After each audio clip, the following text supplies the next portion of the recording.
because I know this is where it initially started. And like, basically, to be honest with you, like, we doing our own investigation. There's a lot of things that's not adding up. And I was trying to speak to the guy who started the investigation, whoever was over that case. You know what I mean? In regards to, like, actually, I don't know how it took place or what took place, but after doing hours of work of investigating the situation, like, it's a lot of key points of this case that's not adding up. And like, Brandon was loved in Akron. Like, you know what I mean? I'm not here to say that, hey, this didn't happen or that didn't happen, but at the end of the day, like, we know Brandon. I've been knowing him since he was younger, and I pushed in Memphis for senseless killings and stopping being nonviolent with our youth. So to see the situation that exists of how it took place, and to lose he's not so much as just a young man in my eyesight, to lose an outstanding young man, like, it's ridiculous. And like, at the end of the day, like, I come in peace. You know what I mean? Like, I'm very professional when it boils down to it, but there's a whole lot of unanswered situations that exist about this case, and I know for a fact that it's more to it than what is getting presented to the public. Okay, what's your question? Like, first of all, like, I saw in it wasn't a blog, I read up on some data saying that the champion, the district attorney, the general attorney for the Hernando, Mississippi, like, he identified Brandon. Like, how is that even possible? I can't comment on what champion did. I don't know. Matter of fact, in a couple of days, I'll be back to see him too. But like, at the end of the day, like, how did it lead up to Brandon getting identified? Are you talking about what happened in Memphis, or are you talking? No. The U.S. Marshals got involved because it was a situation in Mississippi, in Hernando, right?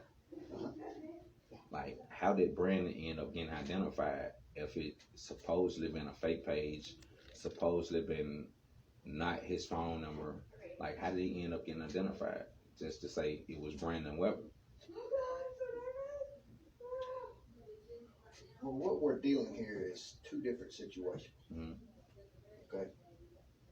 What went on down here with us is totally different than the actions that took place in Memphis. I know that much. Like, I know y'all are not responsible for his death, but the thing is, it started here in Mississippi, and that's what we're being told. So U.S. Marshals, for them to get involved, y'all can cross the state lines to get over into Tennessee to apprehend his accusation that was charged down here in Mississippi.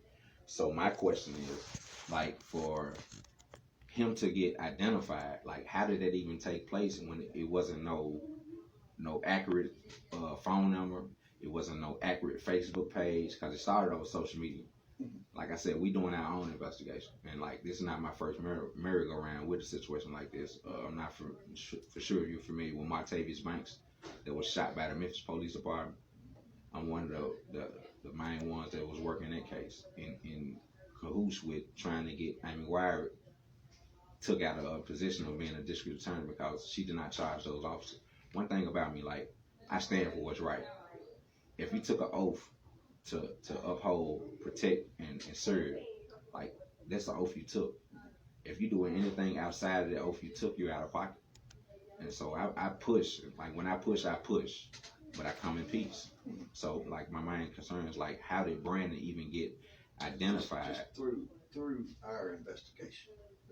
I'm not going to go into detail how we got there, but we got there, and he was a suspect in it, and his action.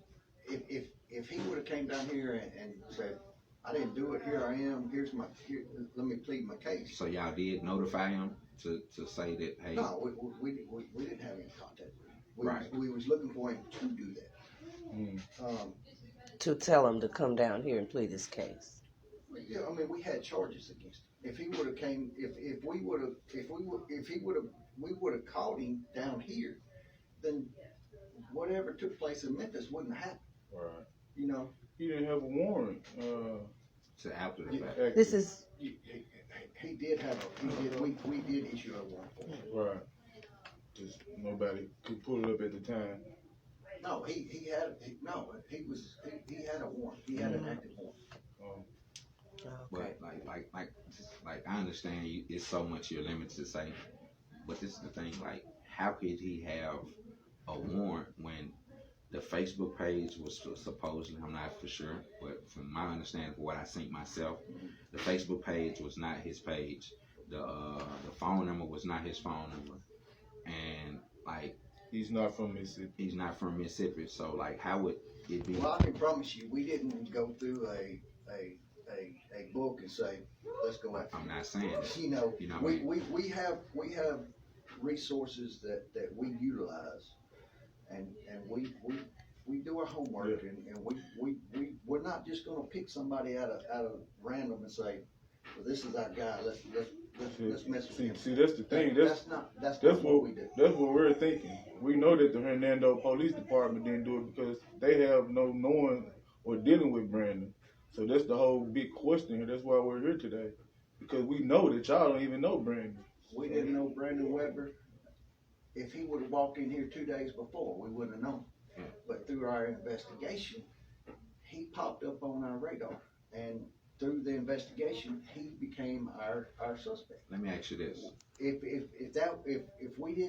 that incident would have happened, we wouldn't have known who Brandon Webber was. What's your name again, Officer? Ellis. Officer Ellis. Like, do you think, for a doubt in your mind, that the victim is actually being honest? I'm not involved in the case. Who our investigators are. That's why I actually wanted to speak to the investigators. And I have 100% confidence in my investigators. Okay. I mean, they do a really thorough job. Well, If they felt like that our victim is not being 100% cooperative and telling us the truth, well, they're going to dig deeper. So, I mean, I stand behind my investigators. So if they are 100% sure that this was our guy, then this was our guy. all right, let me say this, Mr. Evans. Like, I know it will get back to your investigator because you're up under the chief, right? If I was told. Tell them to dig deeper. It's more out there, and I know for a fact I wouldn't even be here. And one thing about me, I don't get my name involved in nothing if I feel like it was some wrongdoing or Brandon would have had some type of potential wrongdoing in this situation. For one, Brandon was highly intelligent. Enough, just off this point alone, enough sense. If he rolled down here and shot someone, he would have never been in that car. And I'm not speaking off. It's just like you got a best friend that you've been with and knowing all your life, right?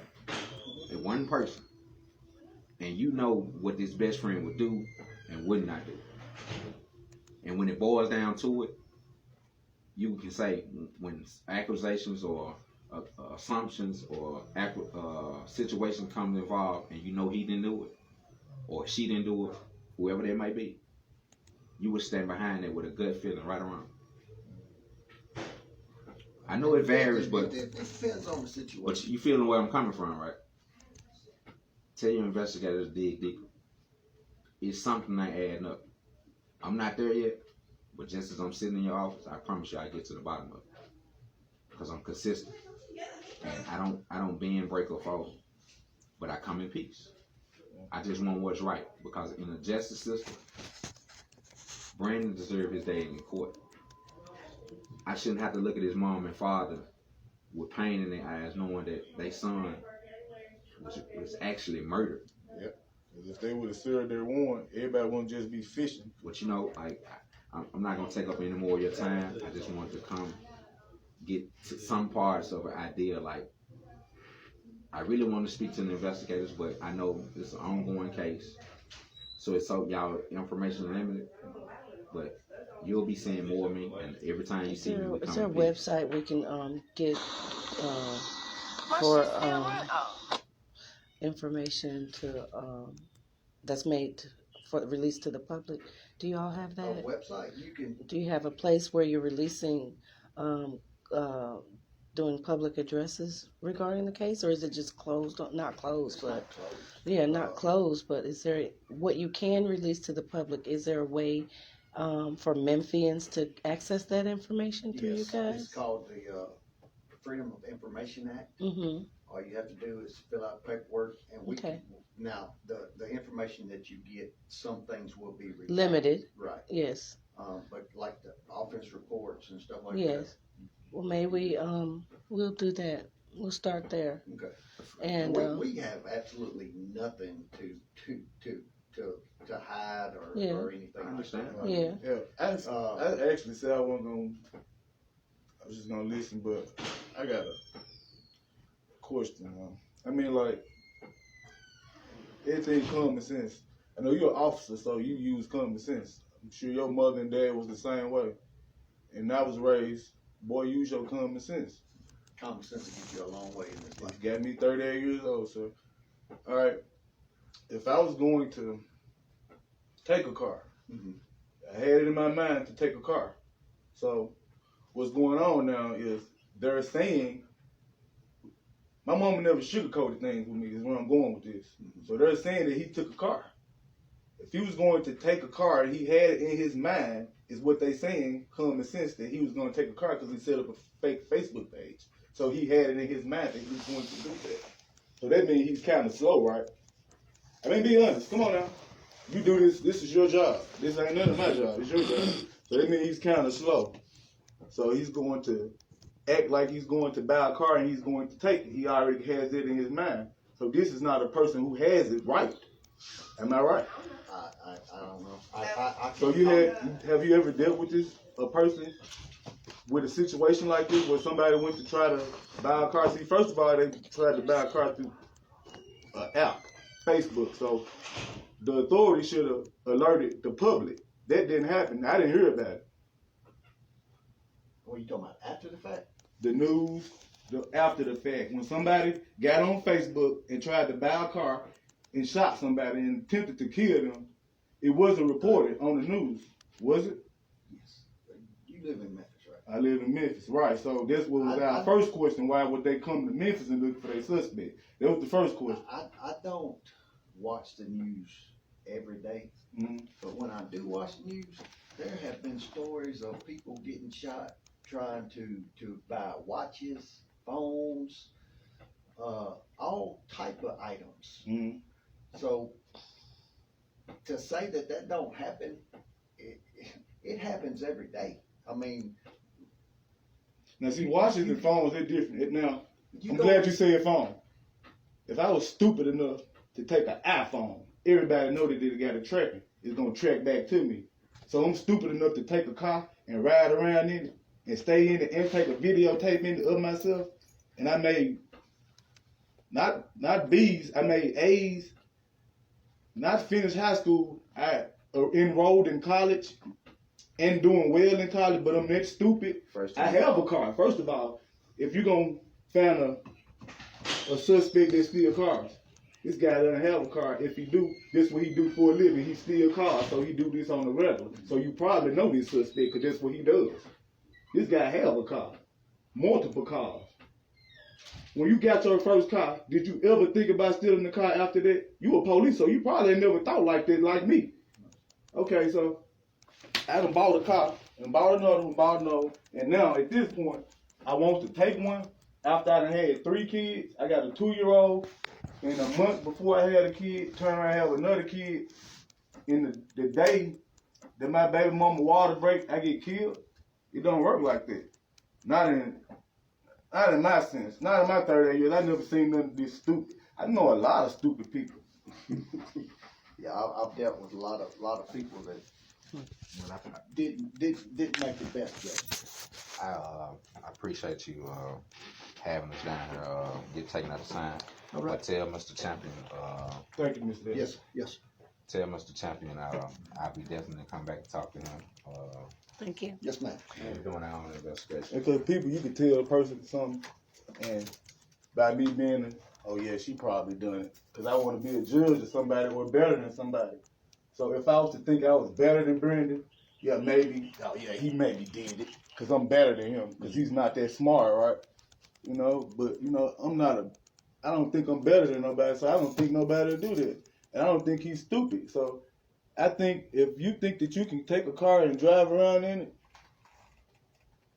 and take pictures, put all your clothes in it, act like it's yours, first of all, the car didn't have a tag, so how they find it?